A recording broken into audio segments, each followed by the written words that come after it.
British actor Dennis Waterman's career has spanned more than 40 years.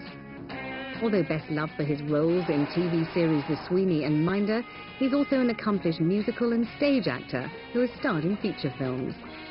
His personal life has been almost as action-packed as his on-screen characters, and Dennis talked to me candidly about his 3 marriages, his daughters, and life after ruler Lenska. All right, are you?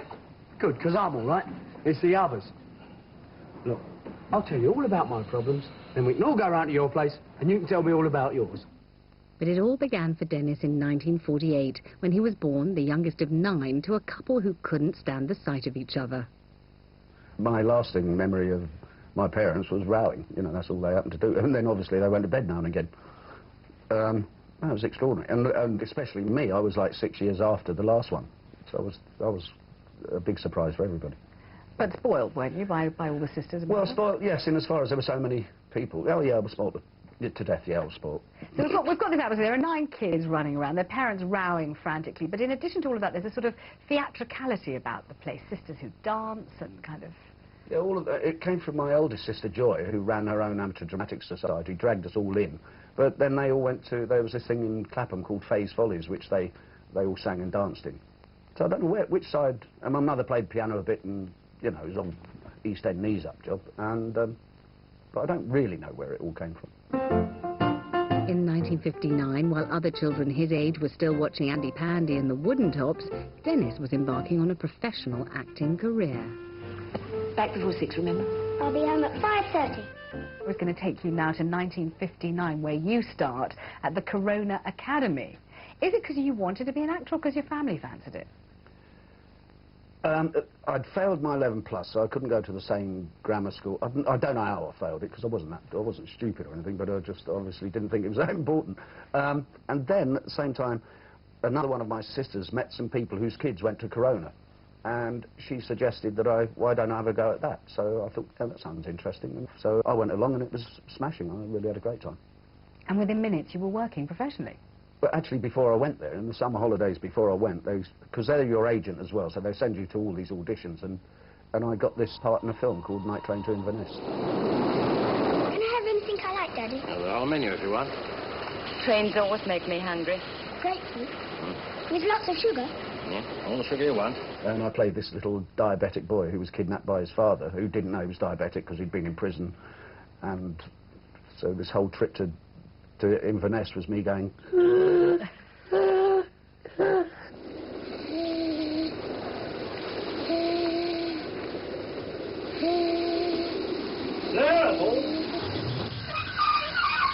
And then eventually their parents came together for the sake of me, for the children.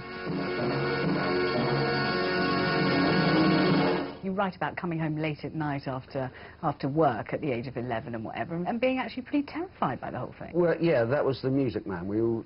So I did a year, I think I did a year in the Music Man, and which did me. I went to school in the daytime, and then went straight to the theatre, and then came home on my own, you know, about 11 o'clock, and it was a long, leafy, black lane before I got to our flats. And some nights it was okay, and some nights it wasn't, but my sister...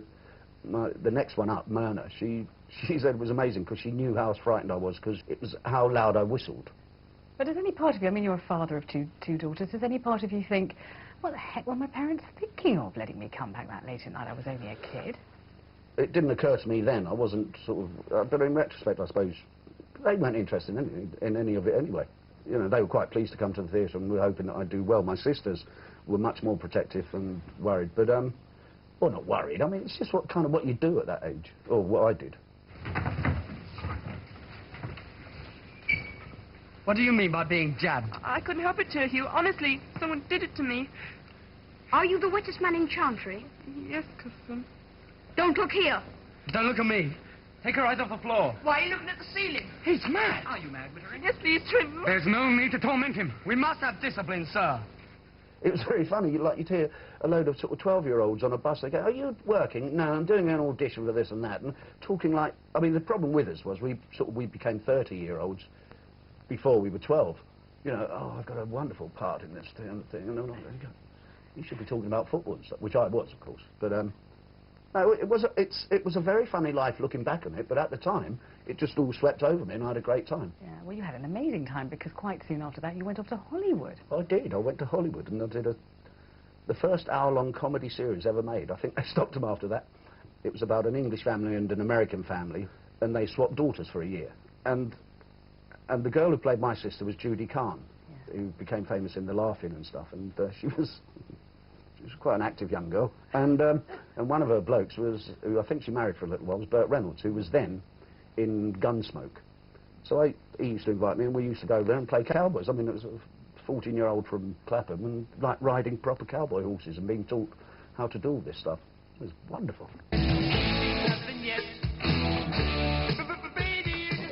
And just going on display in shops now is another TV toy, the video cassette tape recorder. In 1974, the year that saw the launch of the first VCRs and that classic 70s car, the Ford Capri, Dennis was becoming a household name as Carter in the Sweeney.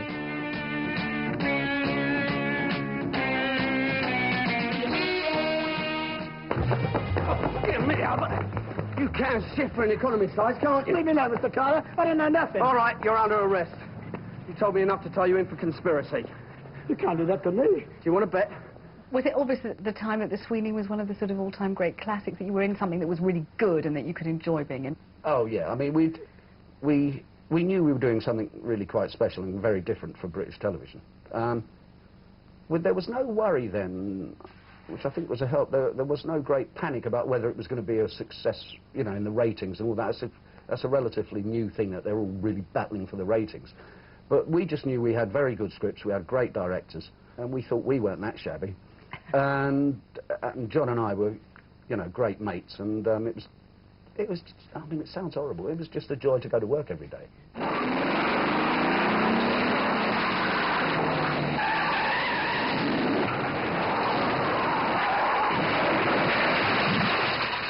Who taught you to drive? Evel Knievel?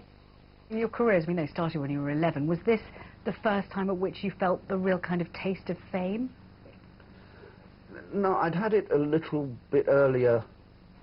I did a film called Up the Junction, which was quite big, and the first time I really realised it was we went to the premiere, which was at Clapham Junction. I wanted to go to Leicester Square, and but it's very shocking. The first time it says Up the Junction, starring Dennis Waterman. You went, blimey! It actually says star. I don't know what I expected. I hadn't read, you know, how the billing was going to go or anything. I just left that to my agent. But when it actually goes, this huge screen starring Dennis Waterman, you go, blimey, I've cracked it here, boys. But it didn't propel me into movie stardom so as much as I thought it might. Not long after his first marriage ended, Dennis met the actress Patricia Maynard, who was to become his second wife.